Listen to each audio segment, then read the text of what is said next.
La plupart des gens ne deviennent jamais qui ils veulent être.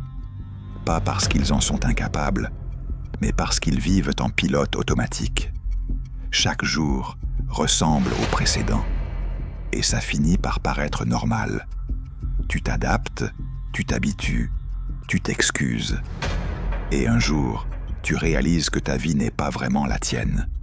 Tu sais ce que tu pourrais devenir, mais tu continues à faire ce que tu as toujours fait. Cette tension que tu ressens, ce n'est pas de la confusion. C'est la version de toi que tu refuses d'écouter. Devenir qui tu veux être ne demande pas de motivation magique. Ça demande de briser ce qui te maintient confortable. Deviens inconfortable ou reste médiocre. Le confort est devenu la norme, et c'est précisément pour ça qu'il est dangereux. Il ne fait pas mal, il ne crie pas, il n'attaque pas frontalement, il endort. Le confort te donne l'impression que tout va bien, alors que tout stagne. Tu travailles, mais sans intensité. Tu avances, mais sans direction. Tu vis, mais sans tension. La médiocrité ne commence pas par l'échec. Elle commence par l'évitement. Éviter l'effort, éviter l'inconnu, éviter la remise en question. Chaque fois que tu choisis la facilité, tu renforces une version affaiblie de toi-même. Pas mauvaise, pas incapable, juste tiède. L'inconfort, lui, est un signal. Il te dit que tu touches une limite, que tu quittes ce que tu connais, que tu forces ton identité à évoluer. Personne n'aime l'inconfort. Mais tous ceux qui ont changé y sont passés. Si ta vie est trop confortable, pose-toi une vraie question. Qu'est-ce que tu évites de devenir ? Parce que rester médiocre n'est pas une fatalité. C'est un choix répété chaque jour dans le silence. Change ton entourage ou reste le même.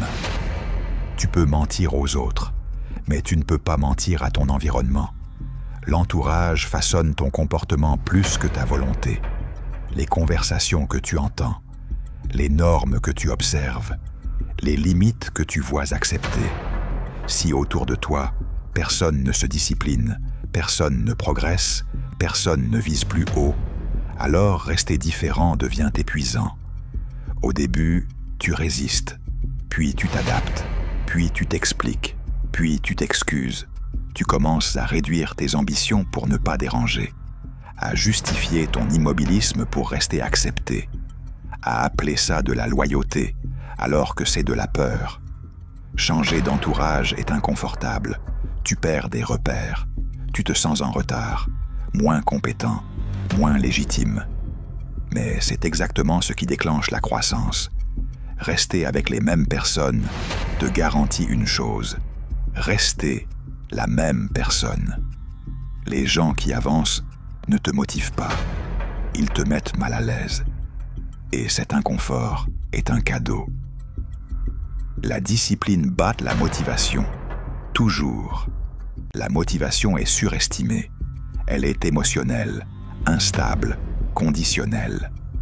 Tu es motivé quand tu te sens bien, quand tu es reposé, quand tout s'aligne. Mais la vie ne s'aligne presque jamais. La discipline, elle, ne dépend pas de ton humeur. Elle ne te demande pas ton avis. Elle agit même quand tu doutes. C'est pour ça qu'elle gagne. Les résultats ne respectent pas tes intentions. Ils respectent tes répétitions. La discipline, ce n'est pas être dur. C'est être cohérent. Faire ce que tu as décidé, même quand l'envie a disparu. Même quand personne ne regarde. Même quand c'est ingrat. La motivation promet une transformation. La discipline la construit. Chaque jour sans discipline renforce ton chaos intérieur. Chaque jour discipliné reconstruit ton identité. Tu ne manques pas de motivation. Tu manques d'engagement envers toi-même. Ta vie est le résultat de tes excuses. Chaque excuse semble anodine, mais elle s'additionne. Je n'ai pas le temps. Je commencerai plus tard. Ce n'est pas le bon moment. Aucune de ces phrases n'est fausse, mais toutes sont dangereuses, parce qu'elles déplacent la responsabilité. Elle protège ton ego aujourd'hui et sabote ton futur demain. Les excuses ne te mentent pas, elles te rassurent. Elles te permettent de rester immobile sans te sentir coupable. Mais le temps, lui, avance sans négocier. Ce que tu tolères aujourd'hui devient ta norme. Et ta norme devient ta vie. Tu n'es pas bloqué. Tu es installé dans des justifications confortables. Regarde ta vie honnêtement. Elle reflète parfaitement ce que tu acceptes. Pas ce que tu dis vouloir, mais ce que tu fais ou refuses de faire. Et tant que tu ne changes pas tes excuses, tu ne changes pas ta direction. Personne ne viendra te sauver. C'est une vérité inconfortable, mais essentielle. Personne ne ressent ton urgence à ta place. Personne ne vit dans ta tête. Personne ne portera tes responsabilités. Attendre qu'on te sauve est une illusion douce. Une façon de retarder l'action sans te sentir coupable. Tu dis que tu n'es pas prêt. Tu dis que ce n'est pas le moment. Tu dis que tu as besoin de plus de clarté. Mais au fond, tu attends un signal extérieur. Une permission. Une main tendue. Elle ne viendra pas. Pas parce que le monde est injuste, mais parce que ta vie est ton territoire. Ce constat est brutal, mais il est aussi libérateur. Le jour où tu comprends que personne ne viendra, tu arrêtes d'attendre. Tu commences à agir. Et pour la première fois, tu reprends le contrôle. Tes habitudes écrivent ton futur. Tu n'es pas façonné par tes grandes décisions. Tu es façonné par ce que tu fais quand personne ne regarde. Les habitudes sont silencieuses. Elles ne demandent pas d'efforts spectaculaires.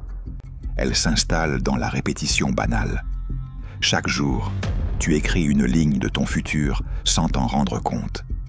Une ligne qui semble insignifiante sur le moment, mais qui, cumulée, devient une direction irréversible.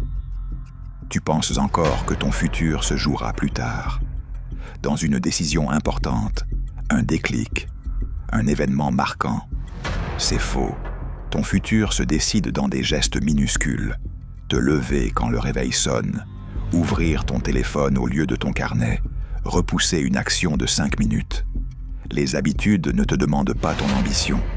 Elles prennent juste ton attention.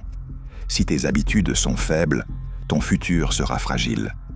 Même si tes rêves sont grands, tu peux mentir sur tes intentions. Tu ne peux pas mentir sur tes habitudes. Elles racontent toujours la vérité. Regarde ta journée. Elle est une répétition de ton avenir. La peur n'est pas ton ennemi. L'inaction l'est. La peur n'est pas là pour t'arrêter. Elle est là pour te tester. Tu as appris à la fuir, à l'éviter, à la considérer comme un signal de danger. Mais la peur n'a jamais détruit une vie. L'inaction, si. La peur te met en alerte. L'inaction t'érode lentement. Tu ressens la peur quand tu es sur le point de sortir de ton identité actuelle, quand tu t'approches de quelque chose de plus grand que toi. C'est pour ça qu'elle est intense.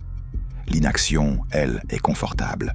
Elle te fait croire que tu es en sécurité, alors qu'elle te vole du temps. Chaque jour où tu n'agis pas par peur, tu renforces la croyance que tu es incapable. Et cette croyance devient ta prison. La peur est temporaire. Les regrets durent longtemps. Si tu devais choisir ton poison, choisis la peur, pas l'inaction. Ce que tu fuis te contrôle. Ce que tu refuses d'affronter ne disparaît jamais. Il s'installe.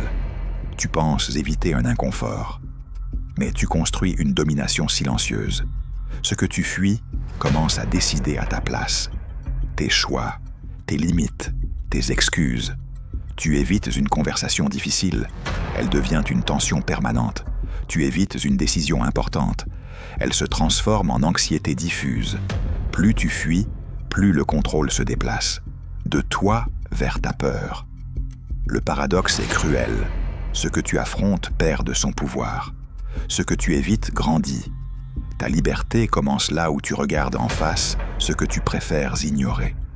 Le courage n'est pas l'absence de peur, c'est la fin de la fuite. Et tant que tu cours, tu restes captif. Commence maintenant, pas demain. Demain est une illusion confortable, une promesse qui ne coûte rien. Dire « demain » te soulage immédiatement, mais te condamne lentement. Demain n'existe jamais. Il se transforme toujours en aujourd'hui. Et aujourd'hui devient encore demain. Attendre le bon moment est une stratégie d'évitement, pas de préparation. Le bon moment ne vient pas. Il se crée par l'action. Commencer maintenant est inconfortable, parce que tu n'es pas prêt, parce que tu ne sais pas tout, parce que tu peux échouer. Mais attendre ne te prépare pas, ça t'affaiblit. Le mouvement précède la clarté, toujours. Si tu veux changer, le seul moment réel est maintenant. Tout le reste est une fuite déguisée. Arrête de mentir à toi-même. Le mensonge le plus dangereux n'est pas celui que tu dis aux autres, c'est celui que tu te répètes. Je vais m'y mettre. Je sais ce que je dois faire. Je suis en train de réfléchir. Ces phrases sont des anesthésiants. Elles calment ta conscience sans changer ta réalité. Tu sais exactement ce que tu évites. Tu sais ce qui doit changer. Tu sais où tu triches. Et pourtant, tu continues. Pas parce que tu es faible, mais parce que la vérité oblige à agir. Te mentir te protège de l'effort immédiat, mais te vole ta confiance à long terme. Chaque fois que tu te mens, tu fragilises la relation la plus importante de ta vie, celle que tu as avec toi-même. La clarté commence avec l'honnêteté brutale, pas celle qui fait mal aux autres, celle qui te réveille. Conclusion. Cette vidéo n'est pas là pour t'inspirer, elle est là pour te confronter. La tension que tu ressens est un signal. Quelque chose en toi refuse de rester immobile. Tu n'as pas besoin de plus de temps, ni de plus de motivation, ni de plus de connaissances. Tu as besoin d'arrêter de négocier avec ce que tu sais déjà. Parce qu'au final, ce n'est pas le monde qui te limite. C'est ce que tu acceptes chaque jour, sans le remettre en question. Et ça, tu peux le changer, maintenant.